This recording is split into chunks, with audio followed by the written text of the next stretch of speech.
આવી રીતનું હોય ને ત્યારે મને એમ ઘણી વાર એવું થાય, એક લેડીઝ માથે એવું થતું હોય ને ત્યારે એમ થાય. અવાજ 100% ની સાચી છે, સ્ત્રીનું જીવન આવું જ છે. હેલો ફેમિલી, જય માતાજી, રામ રામ બધાને. તો કેમ છો તમે બધા? મજામાં ને? તમે બધા મજામાં હે ને? આજના નવા વિડીયોમાં તમારું બધાનું હાર્દિક સ્વાગત કરું છું. તો આજે થોડો મોડો બ્લોગ ચાલુ કર્યો છે અને હા, આ છે ને હવે ઘરમાં હટાય બહુ થવા માંડ્યો છે, કેમ કે હવે આવે છે ધીમે ધીમે ઉનાળો. એટલે ને અમારા બેન ને શું કરે તમને કહો, આ હું બાંધો, હું માં દીકરો બાંધો શેનું ઉગાડું. તો અમારા હેતુભાઈ ને છે ને કાઢવાટો માં દીકરો બાંધે. બોલો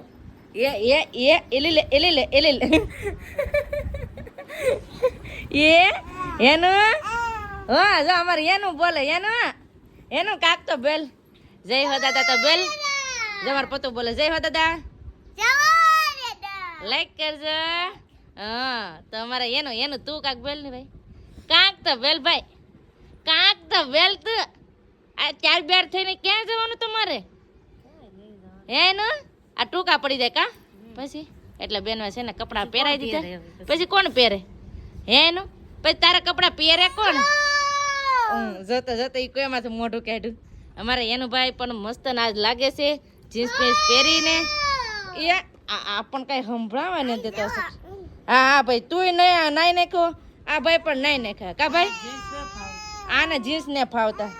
બધાની કમેન્ટ એક હોય કે પતુભાઈ ને કાંક જાવ ને ત્યાં જીન્સ પહેરાવો, પણ આ અમારે પતુભાઈ ને જીન્સ જ નથી ગમતા.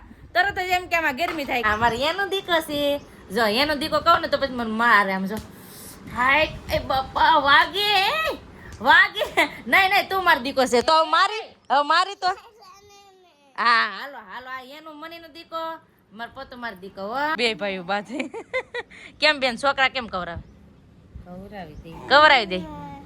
છોકરા હોય તો ઉપાધિ, ન હોય તો ઉપાધિ, એવું થાય ને. હવે જિંદગીની સ્ત્રીની એક એમ કહેવાય ને કે આમ શું કહેવાય ને, સ્ત્રીનું શું કહો તમે, શું કહેવા માંગો? જીવન આમ સારું નહીં રહે. ફેમિલી આવું જ છે. જો મારે બાળક નથી તો હું ચિંતામાં એવી છું, એવું ટેન્શનમાં એવી છું કે મારી પાસે બાળક નથી. ને બેન અમારે એવા છે તો છોકરા કવરાઈ દે. હા હા હા પણ નાના છે બેન, એક દિન તમે મોટા થઈ જાય ને તો આ ડાયા થઈ જાય કા ભાઈ? માર પતુ પણ ડાયો થઈ જાય, હેતુ પણ ડાયો થઈ જાય. આ તો પારેવડા છે, ફૂલડા છે. પછી મોટા થાય તો ખબર પડશે ને. છોકરાને મોટા કરવાનું કોની માથે હોય? માં માથે, લેડીઝ માથે. એમ માથે લેડીઝની માથે બોજ છે, એટલો કોઈ માથે બોજ નથી. હે સાચી વાત કે નહીં? તો ફેમિલી આ લેડીઝનું એમ કહેવાય ને કે લેડીઝ માથે શું કેવું, લેડીઝનું દુઃખ છે ને એક લેડીઝ જ સમજી શીખે. તો કેવું થાય ખબર છે, નાના હોય ને નાના ત્યારનું બધું હોય. હું પહેલા તમે નાનેથી વાત કરું. આજ મારે એક સ્ત્રી ઉપરથી એક મારે થોડીક વાત કેવી છે, સ્ત્રીનું એક કહાની કેવી છે, સ્ત્રીની એક સ્ટોરી કેવી છે. તો એ આજ તમને કહું છું. કઈ રીતે તમને કહું? દીકરી નાની હોય ને તો એમ કે આ તારું ઘર નથી, તારું ઘર તારા સાસરિયામાં છે. પછી એ જ દીકરીને લગ્ન કરી નાખે. પછી લગ્ન થઈને એને સાસરે જાય તો કાંઈ પણ વાંધો કે કાંઈ પણ હોય ને તો સાસરિયામાં એમ કે આ તારું ઘર નથી, આ મારું ઘર છે, આ તો તારું સાસરિયું છે. એમ તું તો પારકા ઘરથી આવેલી છે એમ કે. તો હું એક કહેવાય એ જ માંગુ કે એક સ્ત્રીનું કયું ઘર છે? એમ નથી માવતરનું ઘર, નથી સાસરિયું, તો એનું કયું ઘર? ફેમિલી આવી રીતનું હોય ને ત્યારે મને એમ ઘણી વાર એવું થાય કે ક્યારેક આપણે જેન્ટ્સ લોકોની જેમ કાંઈક કામ કરીને આપણે પણ કાંઈક ઘર બનાવવું જોઈએ આપણા માટે, કે એ આપણું કહેવાય. એમ હું મારી જ વાત કરી લઉં કે જો હું લેડીઝ છું ને, મને ઘણીવાર એમ દુઃખ થાય કે હું લેડીઝ છું ને તે આમ બધા કહે ને તો મારે છે ને કેવું થાય કે હું બહાર ફરવા જાઉં ને એટલે કમેન્ટ એવી હોય કે તમે હોવ છો, તમે તમારું ઘર સંભાળો, બહાર તમારું ફરવા નથી જવું. તમે બહાર ક્યાં એક ધારા ફરવા જાઓ છો, તમારું ઘર સંભાળો. તમે એક ઘરની હોવ છો, તમે એક ઘરની વહુ થઈને બહાર ફરવા જાઓ. તો ફેમિલી અમારી કઈ જિંદગી નથી. હું એક વાત કહું તમને, આ એક મારી કહાની છે ને એવી રીતે કહું છું, મારી માથે વીતે છે, હું એક સમજું છું ને એ એક વાત તમને શેર કરું છું. તો હું એક દીકરી છું, હું એક ઇન્સાન છું. બધાય ફરી શીખે તો અમે હોવારું થઈને કેમ કાંઈ ન ફરી શીખીએ? સાચી વાત કે નહીં બેન? હે તો આપણને પણ એક સમય મળવો જોઈએ કે આપણે પણ ફરવા જઈ શીખીએ. હે આપણે એક વોવારું થઈને ફરવા જઈએ તો બધાનું કહેવાનું શું થાય કે આ બાયું થઈને ફરવા જાય. હે બાયુનો એક જ હક છે કે ઘર સંભાળી શીખે, બીજું કઈ બાયુને છે જ નહીં કઈ. હે હોય જ તે ને, પણ આમાં અટાણે એવું જ છે. અટાણે એવું જ છે બેન કે એવું જ છે. હું કાંઈ બીજું કાંઈ નથી જેન્ટ્સ લોકોને કે લેડીઝ લોકોને હું એવું કોઈ દી તફાવત નથી કરતી, પણ આ તો અમારી વાત છે કે મનની વાત છે. એક લેડીઝ માથે એવું થતું હોય ને ત્યારે એમ થાય. એટલે છે ને લેડીઝ લોકો ઘરનું બધું કામ કરીને બધું એકવાર હરખું કરીને એને ચિંતા તો હારે જ હોય ઘરની, પણ એમ કહેવાય કે ફરવી જોઈએ, મોજ પણ લેડીઝ લોકોને કરવી જોઈએ. હું તો એમ જ કહું ને કે તમારી પત્ની હોય તો પ્લીઝ એને કાંઈક સમય રાખીને કાંઈક ફરવા લઈ જાયજો, એટલે એ પણ બહુ દિલથી ખુશ થઈ જાય. કેમ કે એને આખું ઘર સંભાળવાનું હોય, છોકરાને સંભાળવાનું હોય, આજુબાજુની ઇજ્જતો એના હાથમાં હોય, બધું એને હાથમાં જ હોય. પણ હું એક વાત કહેવા માંગુ ને કે લેડીઝ લોકોને છે ને દિલ નાનું એવું આપ્યું, પણ સહન શક્તિ બહુ મોટી આપી ભગવાને. હું એક એવો કહેવા માંગુ, કેમ કે એના મનમાં કેટલા મોટા મોટા સહન કરવાની શક્તિ છે એના માટે. આ હાસી વાત લાગી હોય ને તો પ્લીઝ કમેન્ટ કરીને કહેજો. આવી અમારી સ્ત્રીની છે ને લાઈફ હોય તો મેં તમને શેર કરી.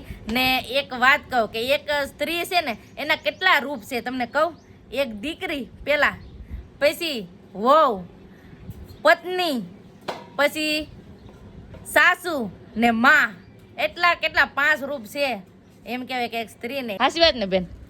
હે એક સ્ત્રી છે એને આખું જીવનમાં કેટલા ઓલા રૂપ જોવા મળે. હે સાચી વાત ને? તો આવું છે ને લાઈફમાં, અમારી સ્ત્રીની લાઈફમાં આવી રીતનું છે બધું. અમને એક સ્ત્રી થઈને અમને સપોર્ટ કરો, સાથ સહકાર આપો.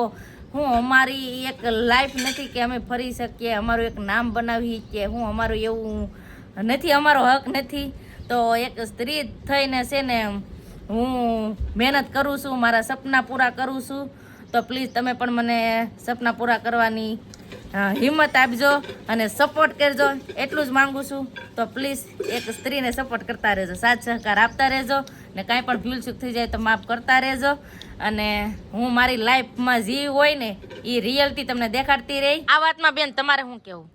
આ વાત 100% સાચી છે. સ્ત્રીનું જીવન આવું જ છે. સાચી વાત ને?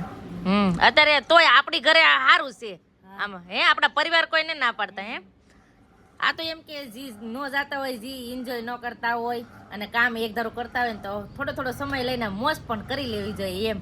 અને અમારા ઘરેથી છે ને અમને ઘરેથી કોઈ જવાની ના ન પડતા. એમ કે અત્યારે મને, તમને બધાને ખબર છે કે મારી ઘરે સંતાન નથી, મારા ઘરે પાવણું નથી બંધાણું હજી. એટલે મારું બાનું એવું જ કહેવાનું છે કે તમે નાના છોકરા હે ને તો અહીંયા તમે કાંઈ જઈ નહીં શકો, કે અત્યારે એને કરતાં મોજ કરી લો. એટલે જ્યાં જવાનું હોય ને તો મારા બા એમ કે તમે તારું ફરો, જેટલું ફરો ને એટલું ફરી લ્યો. એટલે અમારા ઘરેથી તો મને બધાય બહુ સપોર્ટ કરે છે અને મારા ફેમિલી તમે બધાય પણ મને ખૂબ સપોર્ટ કરો છો. એટલે હું અત્યારે એટલે પોગી છું. એટલે આ બધું કમેન્ટનું હતું ને એ 1 થી 2 જણા હતા ને એ એવા, તો એના વિચાર થોડાક ઊંધા છે એમ, એવી રીતે. તો એને મેં કીધું છે. બીજા બધા તો મને ફૂલથી ફૂલ સપોર્ટ કરે છે. ઘણા ખરા મને કહે છે પણ કે એન્જોય કરો, મોજ કરો. હરેક વ્યક્તિને મોજ કરવી જોઈએ, ફરવા જવું પડે એટલે માઇન્ડ પણ થોડુંક ફ્રેશ થાય. અને કામ તો જિંદગી ભરનું છે, પણ એમ કહેવાય કે થોડીક મોજ પણ કરી લેવાય, થોડુંક ફરી પણ લેવાય. એટલે બપોરા થઈ ગયા છે ને અત્યારે કેટલા 2 વાગી ગયા છે. તો 2 વાગે જમવા બેઠા છે ને જમવામાં અત્યારે શું શાક છે? કોબીનું શાક છે, પછી લીંબુનું અથાણું છે મસ્ત મજાનું ઘેર બનાવેલું, પછી સવારે થેપલા બનાવ્યા હતા, રોટલા છે. અને આ તો કહેવાનું ભૂલાઈ ગયું, પેલી વેલી ખાખડી ખાવાની મજાક બેન? હે ફેવરિટ છે, મને પણ ફેવરિટ છે ખાખડી, મને બહુ ભાવે. ને અત્યારે જો અમારે ખાવાનું હોય ને તમારે છોકરાને એક સાઈડ રાખતા જવાના ને ખાતું જવાનું. કા બેન? સાચી વાત ને? ખાધે રાખો ને, લીંબુ નાચનું ને ખાવું. તો હાલો ફેમિલી ફટાફટ હવે જમી લઈએ. ફેમિલી જમી લીધું ને અત્યારે વાગી જશે 4 ને અમારા ભાઈ આમ જો આમ કોણ રમે? એ ભાઈ આને શું કહેવાય? આ ગાડી કઈ? આ કઈ ગાડી? હે કાળી ગાડી?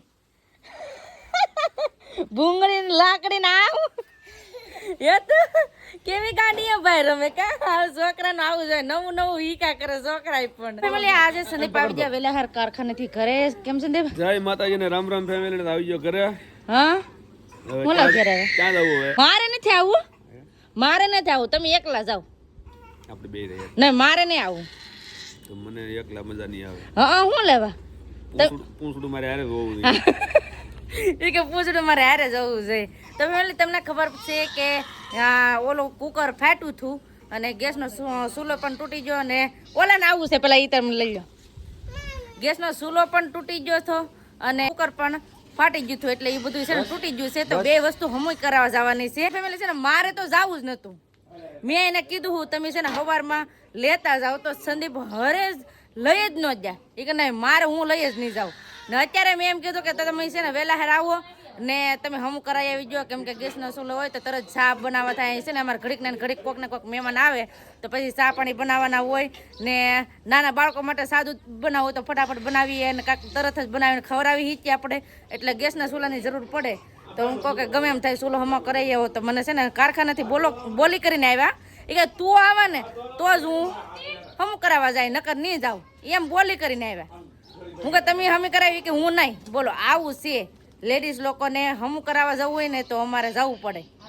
બોલો એ કે તું આવે ને તો જ તે કે નકર હું બે વસ્તુ ન લઈને જાઉં કે મને શરમ લાગે. લે વાહ હમી જાય તમને શરમ નથી લાગતી ને જેન્ટ્સ લોકોને આ સંદીપને શરમ લાગે છે ઓલું લઈને જવામાં. કાંઈ નહીં હવે આપણે તો મારે તો ઘરનું બધું કામ કરવાનું હોય રસોઈનું બધી જરૂર છે એટલે લઈ જવું પડે. સંદીપને એને શું હોય બનાવી જો ગમે એમ ચૂલો હોય કે ગેસને ચૂલો બનાવી જો ફટાફટ એમ હોય ને અમારે તો ગમે એમ કરીને બનાવવું ને એમ. એટલે સંદીપ આવ્યા છે હમું કરાવવા લઈ જવા હાટું તે કુકરને આગળ લઈ જવાના છે. કુકર લઈ લીધું ગેસનો ચૂલો લઈ લીધો અને આ ઢાંકણું લઈ લીધું. કેવી હાલત થઈ ગઈ સંદીપ? બધું આઈલી ગળી ગયું તો પણ એ હું ફાટે તો થોડું કઈ રહેવા દે. આઈલી તૂટી ગયું ઓલું સીધું થઈ ગયું. આ તો જો સીધી થઈ ગયા. આમ જો આ સીધી થઈ ગયા. હવે સારું થાય ને હું તો એમ કહું હા અને ભંગારમાં આપીને નવું લઈ લેની. કાઈ નહીં હજી હમણાં જ કાઢું. હજી વરદી નથી થયું આ કાઢે નવું છે. કાઈ નહીં છે ને ખોટા એમાં ખર્ચા ન કરાય. હજી છે તો હજી આનું એનું એક નાનું એવું છે પણ અમારે મોટું જોઈએ કેમ કે લાડ ઘણા માણસો છે ને અમે એટલે હજી હમણાં છે એના હેરખું કરાવી નાખું. કાંઈ હમણાં નવું લેવું પછી એવું થાય ને પછી લેવું. પછી ને બધું હમ કરાવવા જવાનું શરમ લાગે. મને શરમ નથી લાગતી. હું ન જાવ એમ હે હું લઈને ન જાવ. સંદીપનું તો એવું છે.